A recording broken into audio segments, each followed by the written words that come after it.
কোরআন নাজিল হয় কত বছর যাবত? কুরআন নাজিল হয় কত বছর যাবত?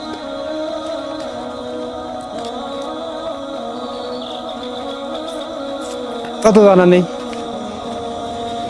একদম সহজ।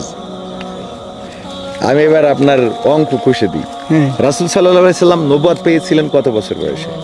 63 বা 21 বছর বয়সে মনে হয়। 21 বছর বয়সে। তাহলে আর অঙ্ক হিসেব করবো কি করে? আসলে রাসূল সাল্লাল্লাহু আলাইহি সাল্লাম নবুয়ত পেয়েছিল 40 বছর বয়সে। 40 বছর বয়সে। হ্যাঁ। আর রাসূল সাল্লাল্লাহু আলাইহি সাল্লাম ইন্তেকাল করেছেন কত বছর? 63 বছর বয়সে। 63 বছর। তাহলে নবুয়ত পাওয়া থেকে ইন্তেকাল পর্যন্ত 40 বছর। নবুয়ত পাওয়া থেকে ইন্তেকাল পর্যন্ত কুরআন নাজিল হয়েছে। তাহলে 43 বছর। হ্যাঁ, 43 বছর।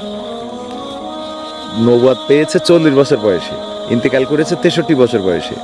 23 বছর। 23 বছর। 23 বছর। অঙ্ক হিসেব করে দিচ্ছি, তাও ঘুলাই ফেলছেন। তাহলে এটা হলো? 23 তাহলে কত বছর যাবত কুরআন নাজিল হয়েছে? 23 বছর। 23 বছর যাবত।